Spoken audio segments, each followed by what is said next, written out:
प्रिय विद्यार्थियों, आजकल हम कविताओं का वाचन करने की कोशिश कर रहे हैं। उसी कड़ी में नेट के पाठ्यक्रम में कुछ नागार्जुन की कविताएं शामिल हैं। मेरे पास नागार्जुन की एक दो काव्य संग्रह है, लेकिन उसमें वो कविताएं नहीं है। लेकिन ये पुस्तक नेशनल बुक ट्रस्ट की पुस्तक है। नागार्जुन के बारे में संकलित कविताएं हैं और इनका मैनेजर पांडे ने संपादन आदि किया है। और मुझे लगता है कि इसमें 5-6 कविताएं हैं नागार्जुन की, तो हम 2 या 3 कविताएं पढ़ेंगे। पहली कविता है अकाल और उसके बाद।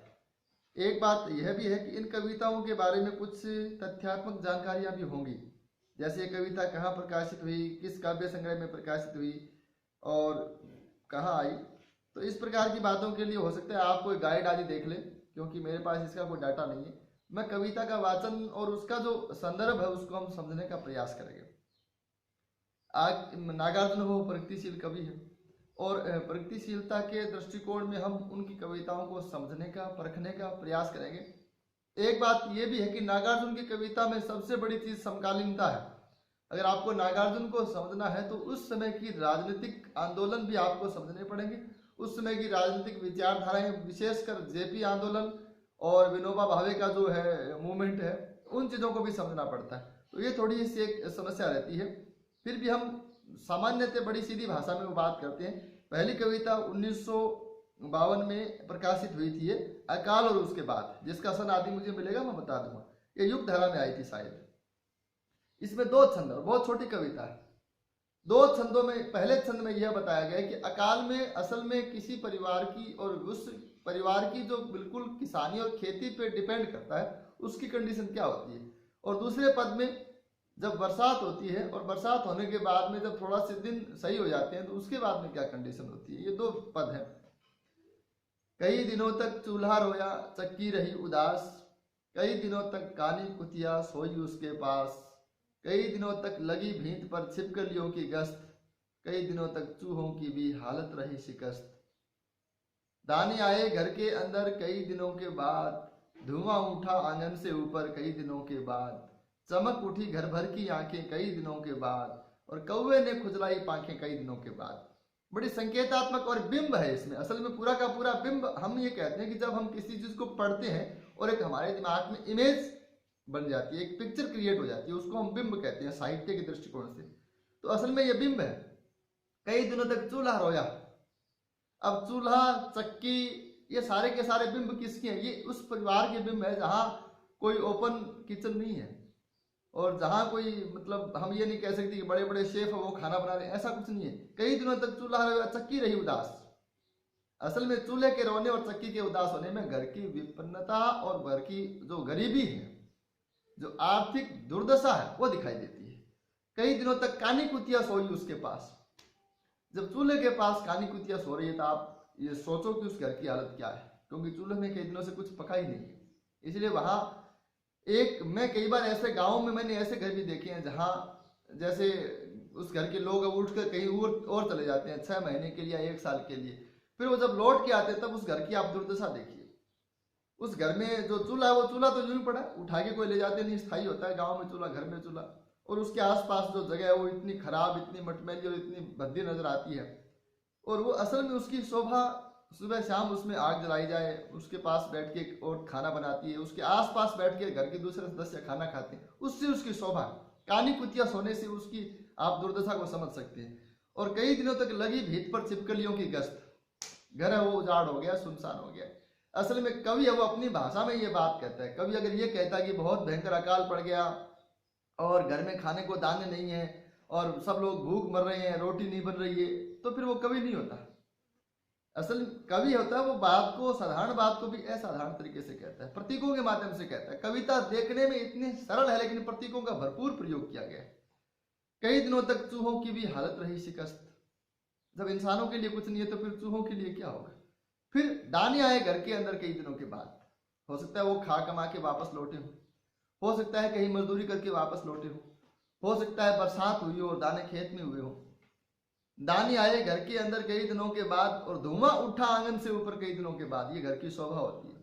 मैं गांव में रहता हूँ, मैं जानता हूँ कि ये घर में जब धुआं उठता है, चाहे वो पशुओं के लिए जो बनाया जाता है उससे उठे। पहले तो एक समय था कि जब पूरे गांव में शाम को 4-5 बजे या 6 बजे के आसपास पूरे गांव में धुएं की एक परत छा जाती थी और उससे कोई पोल्यूशन भी नहीं होता था।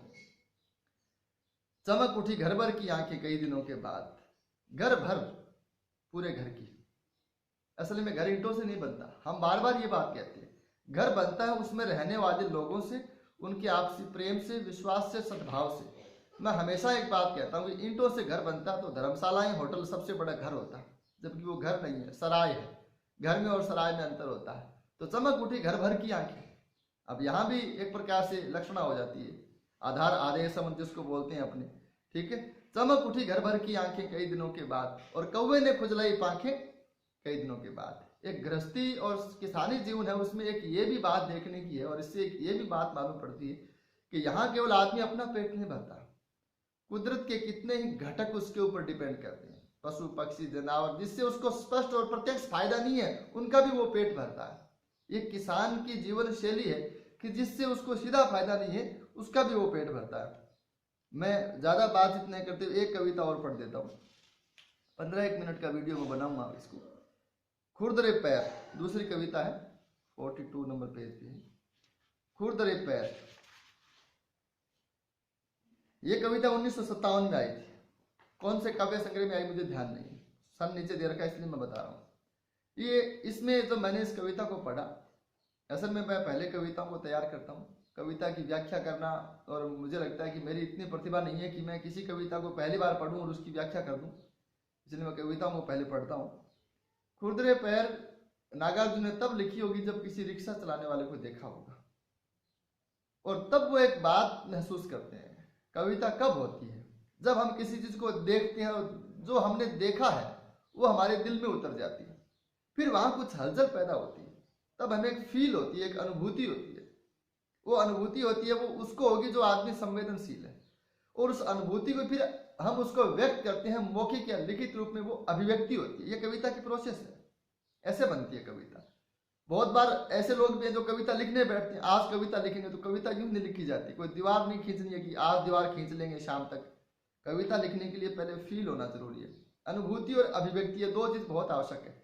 तो पहली बात तो किसी रिक्शे वाले को देखा होगा तो उनको एक फील हुई होगी, बात एक उनके दिल में एक चोट पहुंची होगी, फिर इस चोट को उन्होंने अपने शब्दों में उतारा है।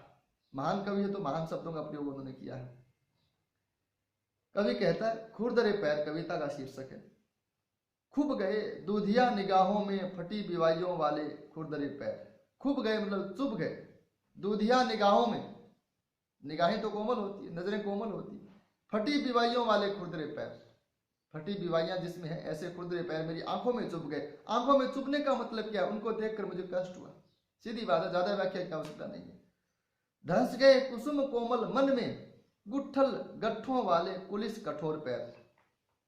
ये क्या लिखा है? गुट्ठल गट्ठे, जिसको हमारी यहाँ भाषा में तो आयठन कहते हैं। आयठन मतलब एक गांठे पड़ जाती है पैरों के अंदर, उनको कहा इन्होंने। ऐसे पैर मेरे कुसुम के समान कोमल हृदय में धंस गए, फंस गए। यानी इस प्रकार के पैरों को देखकर, असल में वो पैर नहीं है, वो उसकी पूरी जिंदगी को बयान कर रहे हैं। मैं ये कहता हूं कि नागार्जुन ने खाली पैर थोड़ी देखे, पैरों के माध्यम से आदमी को देखा, उसके कदमों के माध्यम से उसकी जिंदगी को देखा, उसके संघर्ष को देखा। यही कवि की निशानी है कि वो एक चीज को देखकर 100 चीजों को देख लेता है। ये कविता और ये महान कवि होने की निशानी है। यहाँ केवल उसने पैर नहीं देखे, पैरों के माध्यम से उसके जीवन के संघर्ष को देखा। खूब गए दूधिया निगाहों में फटी बिवाइयों वाले खुरदरे पैर, धंस गए कुसुम कोमल मन में गुट्ठल गट्ठों वाले पुलिस कठोर पैर। दे रहे थे गति रबड़ विहीन ठूंठ पैडलों को, चला रहे थे एक नहीं, दो नहीं, तीन चक्र। अब यहां इसका अगर आप कल्पना करें तो कितने अर्थ इसके निकाले जा सकते हैं। पहली बात इन्होंने क्या कहा कि उसके जो पैर है वो ऐसे पैडल, ऐसे रिक्शे के पैडल को चला रहे हैं जिसमें रबड़ नहीं है। एक समय आता है जब पैडल रबड़ है वो जल्दी टूट जाता है, पैडल में लोहा भी होता है, रबड़ भी होता है, रबड़ टूट जाता है, लोहा कायम रहता है। तो किसी आदमी की जिंदगी में अच्छे भाव भी होते हैं, बुरे भाव भी होते हैं, किसी के आदमी की जिंदगी में सुख भी होता है, दुख भी होता है, लेकिन ऐसी आदमी की जिंदगी में सुख धीरे धीरे निकल जाता है, रबड़ खत्म हो जाता है और रह जाता है खाली लोहा। उसको घिसो, घिसते रहो, कितनी ही बातें, मैं तो कहता हूँ एक कवि ने लिख दिया। उस रिक्शे वाले को मैं एक बात आपको ये बताना चाहता हूँ, कविता पढ़ाते समय मैं थोड़ा बहक जाता हूँ, ये भी एक मेरी समस्या है। आप कल्पना करें कि नागार्जुन ने जो फील किया और जो अनुभूति उन्हें हुई वो लिख दिया उन्होंने और वो चले गए। अब हम इसके कितने अर्थ निकाल सकते हैं। दे रहे थे गति रबड़ विहीन ठूंठ पैडलों को, अब उसके पैर किसको गति दे रहे हैं? ऐसे पैडल को जिसमें रबड़ नहीं है। असल में रिक्शे वाला अपनी कौन सी जिंदगी को ढो रहा है? उस जिंदगी को जिसमें कोई सुकून, कोई सुख, कोई पॉजिटिव बात और कोई नाजुक चीज नहीं है, रह गया है केवल कठोरपन। ऐसी जिंदगी को वो ढो रहा है। एक नहीं, दो नहीं, तीन तीन चक्र, रिक्शे में 3 पहिए होते हैं और 3 चक्र, असल में चक्र हम समय को भी कहते हैं। वर्तमान काल, भूतकाल, भविष्य काल, सबको ढो रहा है वो। और उसके जो पैर हैं, उसकी जो जिंदगी है, उसका जो उसने देखा, उसकी छवि को हम जब आदमी को किसी कंडीशन में देखते मालूम पड़ जाता है कि इसकी क्या रही होगी वर्तमान, और क्या उसका भूतकाल, और क्या इसका भविष्य होने वाला है। तो ये उस प्रकार से ढो रहा है अपने तीनों कालों को। सीधी भाषा में कहूं तो वो रिक्शा चला रहा है। लेकिन साधारणतः हम कविता में साधारण बात करें क्यों? और इतने महान कवि को जब पढ़ रहे हैं तो हमें साधारण बात नहीं करना चाहिए। कर रहे थे मात त्रिविक्रम वामन के पुराने पैरों को, 3 पैरों वाले वामन, जो 3 कदम ने जिसने धरती नाप ली थी, उसके पुराने पैरों को मात दे रहे थे। नाप रहे थे धरती का अनहद फासला। एक बात यह भी है कि जिसकी लाइफ में कुछ सेटल हो ना मामला, उसके पास योजनाएं होती है। 1 साल में मुझे ये करना है, 6 महीने में ये करना है। और जिसकी लाइफ में संघर्ष होना, उसके पास फिर योजना नहीं होती। अनहद का मतलब क्या है? जिसकी कोई सीमा नहीं है। इस व्यक्ति को वो संघर्ष करना है जिसकी कोई सीमा नहीं है, इसलिए वो फासला तय करना है जिसकी कोई सीमा नहीं है।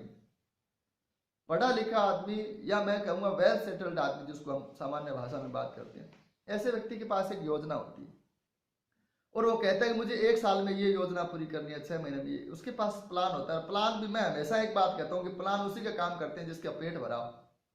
जिसका पेट खाली, उसकी योजनाएं भी काम नहीं करती। ऐसा बहुत सारे विद्यार्थियों के साथ भी होता है। नाप रहे थे धरती का अनहद फासला, घंटों के हिसाब से ढोए जा रहे थे। देर तक टकराए उस दिन इन आंखों से वे पैर। देर तक टकराए। देर तक टकराने का मतलब क्या है? रिक्शे वाला सामने थोड़ी खड़ा था, रिक्शे वाला तो गुजर गया। लेकिन कई बार हम ऐसी चीज देखते हैं वो दिल में चुभी रह जाती है। प्रेम के माध्यम से ऐसी बातें आती, खूबी खूबी जी हमारी, जो तो बिहारी कहती है कि उसकी नायिका का जो कान का आभूषण है वो मेरे दिल में चुभ गया, और पता नहीं नायिका कहाँ गई, फिर भी चुभा हुआ पड़ा है और निकलती नहीं है। सालती है नट साल सी, क्यों न निकसत नाही। लेकिन यहाँ असल में वो क्या कहता है कि उस दिन इन आंखों से पैर देर तक टकराए। देर तक टकराने का मतलब क्या है? देर तक टकराने का मतलब है कि रिक्शे वाला कभी का चला गया, लेकिन वो जो छवि है उसकी मेरी आंखों से निकली नहीं। उसके प्रति जो फील हुआ मुझे, उसके प्रति जो मुझे अनुभूति हुई, वो मेरे मन से गई नहीं। भूल नहीं पाऊंगा फटी विवाहिया, खूब गई दूधिया निगाहों में, धंस गई कुसुम कोमल मन में। पैर भी नहीं धंसे। पहले इसने कहा कि पैर धंसे, पैर खूब गए, पैर नहीं, पैर तो नहीं खूबे। अब उसने फिर एक बात यह भी कि जब हम बात करना शुरू करते हैं तो हमें इतनी बातें दिमाग में नहीं होती, लेकिन जैसे जैसे आगे बढ़ते हैं वैसे वैसे और गहराई में चले जाते हैं।